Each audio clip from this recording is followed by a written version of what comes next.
इंदौर में 10.8 gram brown sugar पकड़ी जाती है। 2 ड्रग पेडलर पुलिस की गिरफ्त में आते हैं और जब इन ड्रग पेडलर से पुलिस पूछताछ करती है तो एक हाई प्रोफाइल नाम सामने आता है।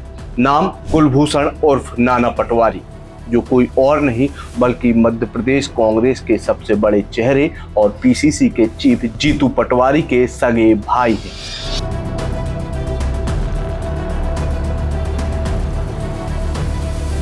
पूछताछ की गई, उन्होंने 2 लोगों का नाम बताया, नाना पटवारी और मानव गंगवानी, कि इन लोगों को देने जा रहे हैं। हम लोगों ने उनको भी हिरासत में लिया गया। लेकिन इसके बाद जो हुआ उसने मध्य प्रदेश की सियासत में भूचाल ला दिया है। कानून अपना काम कर रहा था, पुलिस नियमों के मुताबिक पूछताछ कर रही थी, लेकिन कांग्रेस ने इसे तुरंत नया मोड़ दे दिया और कहा ये तो राजनीतिक हंगामा है। क्राइम को सियासी प्रतिशोध तक बता दिया गया। जिस तरीके से आपका जो कार्य व्यवहार हुआ है, ये मैसेज देता है कि दाल में कुछ काला है। आज की इस वीडियो में हम आपको इस पूरे हाई वोल्टेज ड्रामे का पूरा सच, नाना पटवारी का पुराना क्राइम रिकॉर्ड और इस पूरे मामले की एक एक कड़ी तथ्यों के साथ समझाएंगे। आखिर मध्य प्रदेश की राजनीति में इस वक्त नाना पटवारी क्यों हंगामा बरपाए हुए।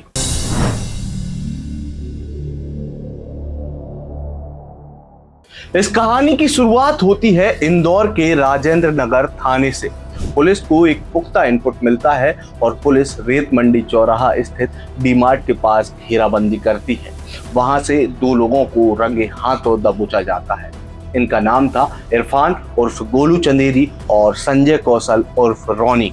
इनके पास से करीब 10.8 ग्राम ब्राउन शुगर बरामद होती है। ये थाना राजेंद्र नगर में आज पुलिस को सूचना मिली थी कि 2 युवक कुछ मादक पदार्थ के साथ पाए जा सकते हैं। तो उस सूचना पर हम लोगों ने अमल करते हुए हमारी टीम रवाना हुई, जिसमें एक इरफान खान उर्फ गोलू चंदेरी, दूसरा संजय कौशल उर्फ रोनी भाई, इन दोनों को पुलिस ने पकड़ा। उसमें इनके पास से 10.8 ये ब्राउन शुगर मिली। जब पुलिस इन दोनों पेडलर से सख्ती से पूछताछ करती है तो वो 2 नाम उगलते हैं। पहला नाम मानव गंगवानी और दूसरा कुलभूषण उर्फ नाना पटवारी।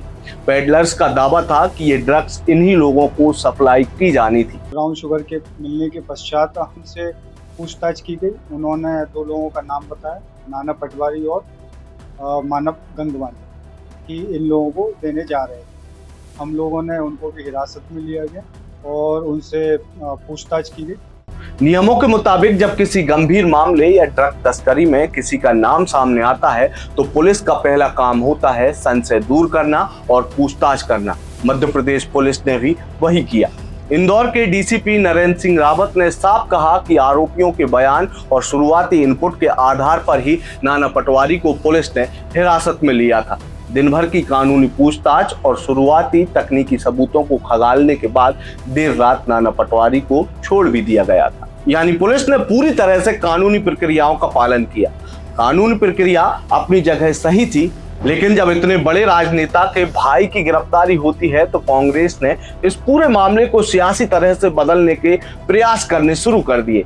अगले ही दिन पीसीसी चीफ जीतू पटवारी और उनके भाई नाना पटवारी मीडिया के सामने आते हैं और इस पूरी कार्रवाई को राजनीतिक प्रतिशोध का नाम दे देते हैं। जीतू पटवारी प्रेस कॉन्फ्रेंस में कहते हैं कि राज्य की भाजपा सरकार सत्ता का दुरुपयोग कर रही है और विपक्ष की आवाज दबाने के लिए उनके पूरे परिवार को निशाना बना रही है। ये पहले दिन रिवेंज नहीं ले रही है सरकार। पहला मेरे भाइयों पर गलत तरीके से एफआईआर की, जिसका आज तक चालान पेश नहीं हुआ। फिर मेरे पिताजी को, मुझे, मेरे परिवार को, हमारे आसपास के लोगों को नोटिस दिया इस बात का कि क्या आपने अवैध कॉलोनी काटी है। मुझे ये घर ये अवैध कॉलोनी में है, ये उनका कहना है। मेरे वेयर हाउस की घटना आप सबने देखी है। मैं तो सिर्फ इतना सरकार से और मुख्यमंत्री जी से निवेदन करना चाहता हूँ, मध्य प्रदेश रिवेंज का प्रदेश नहीं है, बदले का प्रदेश नहीं है। जिस तरीके से आपका जो कार्य व्यवहार हुआ है, ये मैसेज देता है कि दाल में कुछ काला है। लेकिन इस प्रेस कॉन्फ्रेंस में नाना पटवारी ने खुद एक ऐसा बयान दे दिया जिसने कांग्रेस को ही बैकफुट पर धकेल दिया। नाना पटवारी ने मीडिया के सामने ये स्वीकार किया कि हाँ, मैं 3 साल पहले तक ड्रग्स का सेवन करता था, लेकिन रिहैब सेंटर में इलाज के बाद मैंने नशा करना छोड़ दिया है। साथ ही उन्होंने एक अजीब तर्क दिया कि मेरी गलती सिर्फ इतनी है कि मैं जीतू पटवारी का भाई हूँ। 3-4 साल पहले मैं ले रहा था, पर गलती जो हो गई थी मुझसे, उसके बाद मैं 2-3 साल से कभी भी इन चीज़ों शराब तक भी नहीं पीता।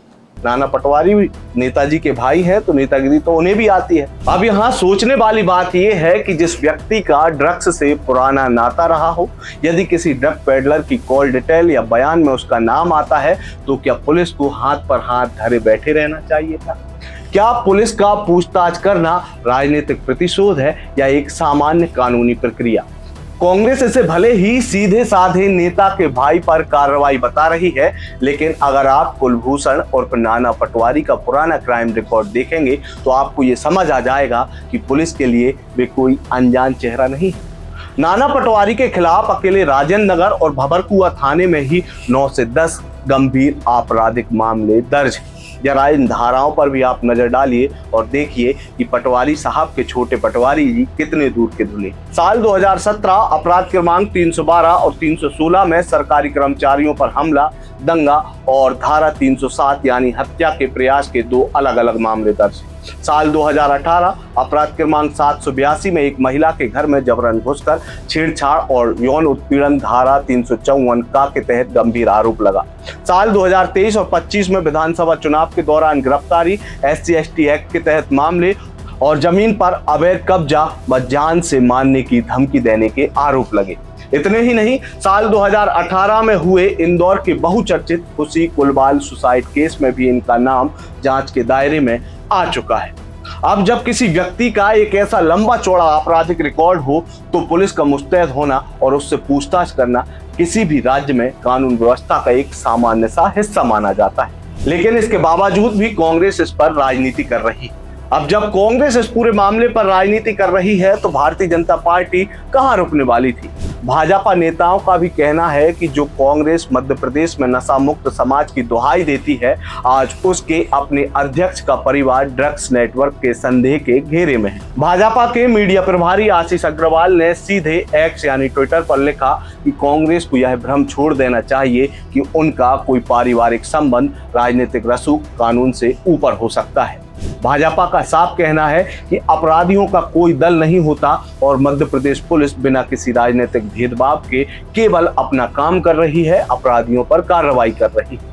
कांग्रेस के अन्य नेताओं ने भी दबी जुबान से ये माना है कि भाई के इस कबूलनामे के बाद कि वे ड्रग्स लेते थे, पार्टी के लिए इस मुद्दे पर जनता के बीच सरकार को घेरना बेहद मुश्किल हो गया है। तो सच क्या है? सच यह है कि कानून की नजर में सब बराबर होने चाहिए। अगर एक आम नागरिक का नाम किसी ड्रग तस्करी के मामले में आता है, तो पुलिस शायद इससे भी कड़ा रुख अपनाती, लेकिन जब इस पूरे मामले में नाम एक रसूखदार नेता के भाई का हो, तो उसे फौरन राजनीतिक रंग दे दिया जाता है, ताकि मुख्य मुद्दे यानी अपराध और नशीली दवाओं के नेटवर्क से जनता का ध्यान पूरे तरीके से भटकाया जा सके। इंदौर पुलिस फिलहाल इस पूरे मामले में कॉल डिटेल्स और पैसों के लेन देन की जांच कर रही है। जांच में जो भी सामने आएगा, दूध का दूध और पानी का पानी हो जाएगा। तब तक के लिए आप आयुक्त के साथ जुड़े रहिए और इस पूरे मामले पर आपकी क्या राय है, आपकी जरूरी राय हमारे कमेंट बॉक्स में जरूर दें। आपका बहुत बहुत धन्यवाद। लगातार जुड़े रहने के लिए आयुक्त को सब्सक्राइब जरूर करें।